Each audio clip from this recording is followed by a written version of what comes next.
All right, ladies and gentlemen, let's get cracking. Thanks again, everyone, for coming today. As you know, we're covering a few different lecture topics. My lecture topic is near and dear to my heart.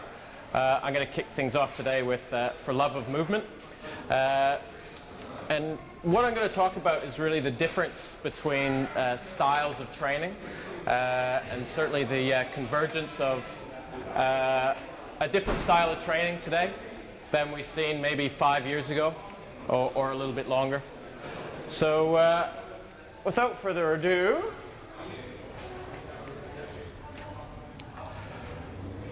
so what is the purpose of physical training? So a lot of people will train for different reasons. Some people will train because they're injured and they'd like to feel a little bit better. Some people train for aesthetics because they want to look better. Some people train because it makes them feel good. They like the hormone rush. I know that's why a lot of us train. So there's lots of reasons why people will take up some sort of physical training regime. Might be to improve posture. So we know nowadays that training will affect your posture quite substantially. It's something that's sort of come up in the last 10 years. But 10 years ago, if you went to a gym, not many people talked about posture too often. Improved movement function or corrective movement. So we know people will tend to get injured or hurt because their movement function isn't sound. So they tend to have what we call poor neural recruitment patterns. And with those poor patterns, they will create areas where some muscles get strong, other muscles get a little bit weak. And that imbalance along, as we go down the track will eventually cause injury. To develop skills, people will train for sport. So whether it's a soccer game, a football game, for martial arts, whatever it happens to be, obviously training will help improve that. Improve cardiovascular health, which we know is very important for long-term health. We do quite a few lecture topics on longevity, so obviously training plays a very, very important role in maintaining longevity as we go through. Getting stronger and, of course, burning body fat, which most people will probably be one of the #1 reasons why people train is, especially this time of year, we've got all the warm clothes on, but it's 3 weeks to spring, right? So all the warm clothes start to come off a little bit more skin, so people are a bit more concerned about the body fat. A few more chairs there. So ultimately, we train to improve our fitness or increase or improve a skill. And that's where most people will sit. So traditional training regimes that people would acquire would be, say, running over 5Ks or more, aerobics classes, pump classes. Who here has been to a pump class?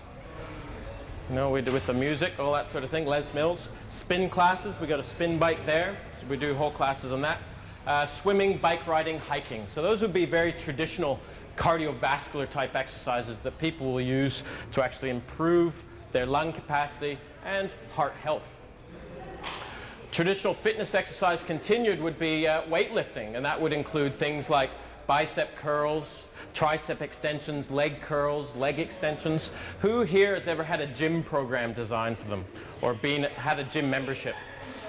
Yep, so most of us would have seen a lot of these things, and even today you go get a gym membership and that's what you'll do. You'll go in there and they'll have all the machines lined up there and you'll go from one machine to the next machine and you'll do reps and sets, and that's pretty much the entire program.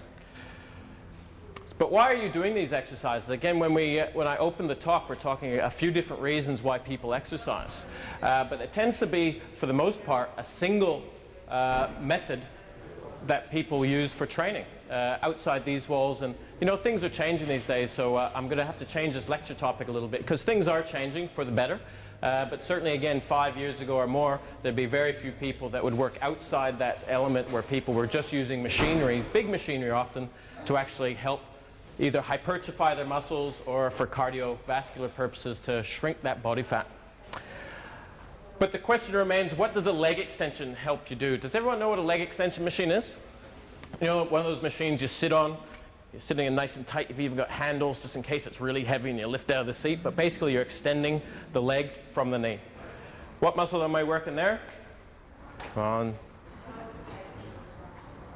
Oh, you hurt me. My clients in the audience. So quads, right? So we're working the quads here, and the idea there is we're going to make the quadriceps a lot stronger by putting weight down and I'm lifting that stack. Yeah? Is that going to make my quadriceps stronger? Sure. If I keep going and keep adding weight, eventually I'm going to be able to lift more weight on that stack than I could on day one. Make sense? So how about a bicep curl? Everyone's done a bicep curl. Yeah? We do it sometimes when we walk into the bathroom naked, right? We look at the mirror and we kind of do one of these. So that's bicep curl. We may do it with weight as well. So we go through the gym and we'll be standing or on cable equipment or with a dumbbell and we'll bicep curl. And what's the purpose of a bicep curl? To look sexy. It's very important to look sexy, right? And we all want nice biceps, whether they're big for the boys or nice and lean for the girls. Everyone wants nice biceps. So that's good. But what is your training goal? We'll often see people come in into sort of fitness centers or anything along those lines, and they'll be using this style of training because they want to improve their sport, or they want to improve their movement, or they have poor function, or the doctors told them, you know, you've got a bad back, you've got to start exercising, otherwise it's going to get worse. So what they're doing is they're working with these sort of protocols and fixed machinery and expecting to get a better result. So are you training purely for aesthetics? So this is where we look at bodybuilding, or are you training to improve your fitness? And if so, for what reason? Again, is it for a sport, or you just want to perhaps